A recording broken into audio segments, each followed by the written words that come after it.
ہجرت مدینہ کا اعلان ہو چکا تھا۔ جانثار صحابہ کرام رضی اللہ عنہم مدینے کی طرف روانہ ہو رہے تھے۔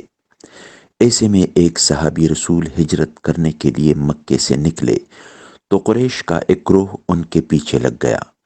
صحابی رسول رضی اللہ عنہ اپنی سواری سے اترے اور ترکش سے تیر نکال کر فرمایا: اے گروہ قریش، تم جانتے ہو کہ میں تم سب سے زیادہ ماہر تیر انداز ہوں۔ اللہ کی قسم، تم اس وقت تک مجھے نہیں پا سکتے جب تک میرے ترکش میں ایک تیر بھی باقی ہے۔ پھر میں تلوار سے لڑوں گا یہاں تک کہ میرے ہاتھوں میں طاقت ختم ہو جائے۔ اب تمہاری مرضی ہے کہ میں تمہیں مکے میں اپنے مال و دولت کے بارے میں بتا دوں اور تم اس پر قبضہ کر لو اور میرا راستہ چھوڑ دو، یا تم مجھ سے لڑو۔ کفار مال لینے پر راضی ہو گئے اور صحابی رسول رضی اللہ عنہ کا راستہ چھوڑ دیا۔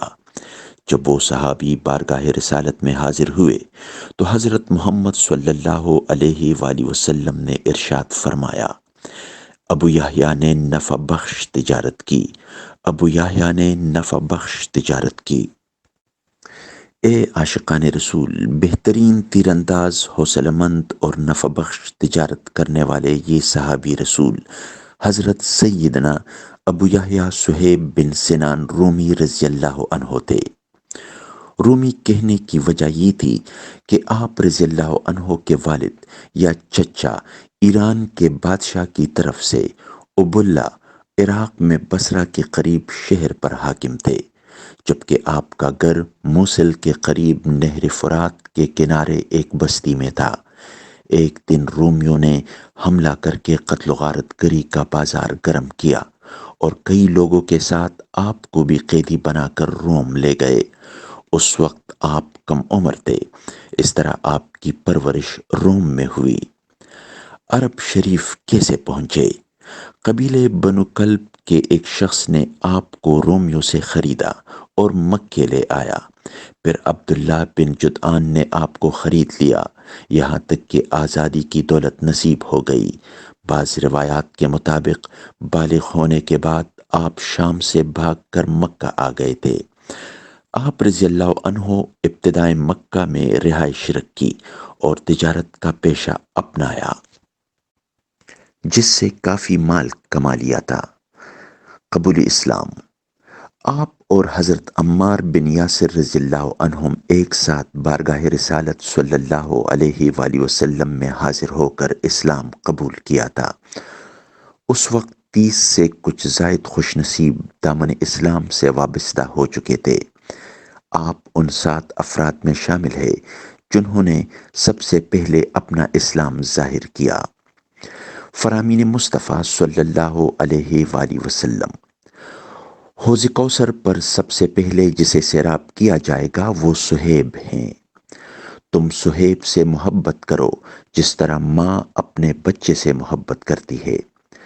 بارگاہ رسالت سے آپ کو 2 گھر اور 1 حجرہ عطا ہوئے تھے۔ آپ رضی اللہ عنہ کی رنگت گہری سرخ تھی، قد مبارک درمیانہ سے کچھ کم تھا، سر کے بال گھنے تھے۔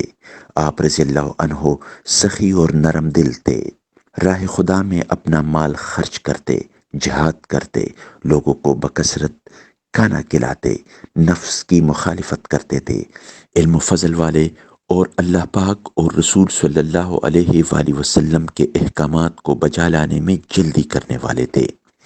آپ رضی اللہ عنہ تقوی و پرہیزگاری اور حسن اخلاق کے زیور سے آراستہ ہونے کے ساتھ ساتھ خوش مزاج بھی تھے۔ ایک مرتبہ حضرت سیدنا صہیب رضی اللہ عنہ کی آنکھ دکھ رہی تھی اور وہ کھجور کھا رہے تھے۔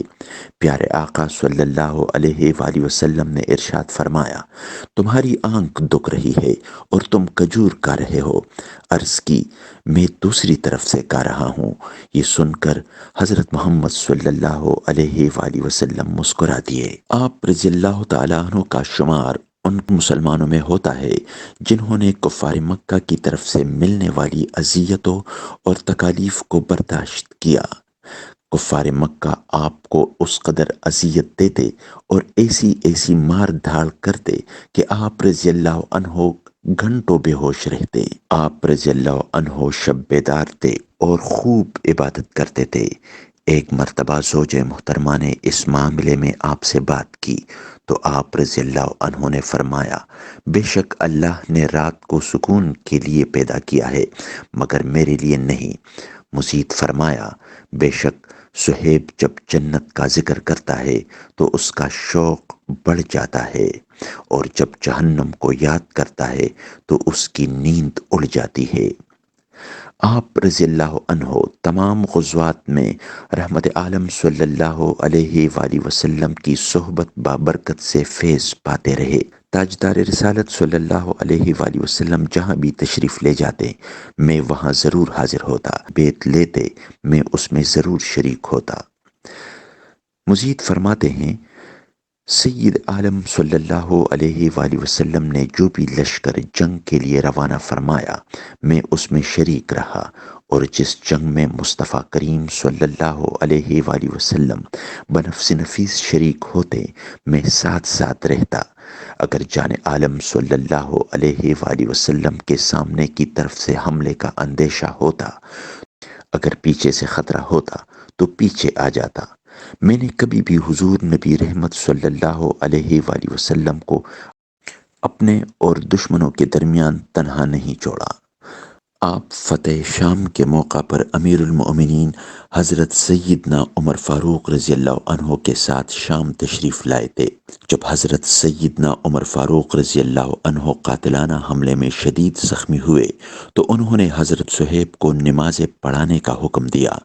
آپ رضی اللہ عنہ 3 دن تک حضرت عمر رضی اللہ عنہ کی جگہ نمازیں پڑھاتے رہے، یہاں تک کہ مسلمانوں نے حضرت سیدنا عثمان غنی رضی اللہ عنہ کو خلافت کی اہم ذمہ داری سونپ دی۔ حضرت عمر فاروق رضی اللہ عنہ کو قبر مبارک میں اتارنے کی سعادت پانے والے 4 صحابہ کرام میں آپ بھی شامل تھے۔ آپ رضی اللہ عنہ کا وصال مبارک 38 ہجری ماہ شوال میں ہوا۔ نماز جنازہ حضرت سیدنا سعد بن ابی وقاص نے پڑھائی، جبکہ تدفین جنت البقیع میں ہوئی۔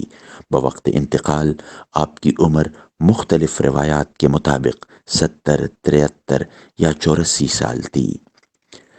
ایک مرتبہ کسی نے آپ سے پوچھا، جس طرح دیگر صحابہ کرام احادیث رسول بیان کرتے ہیں آپ کیوں بیان نہیں کرتے؟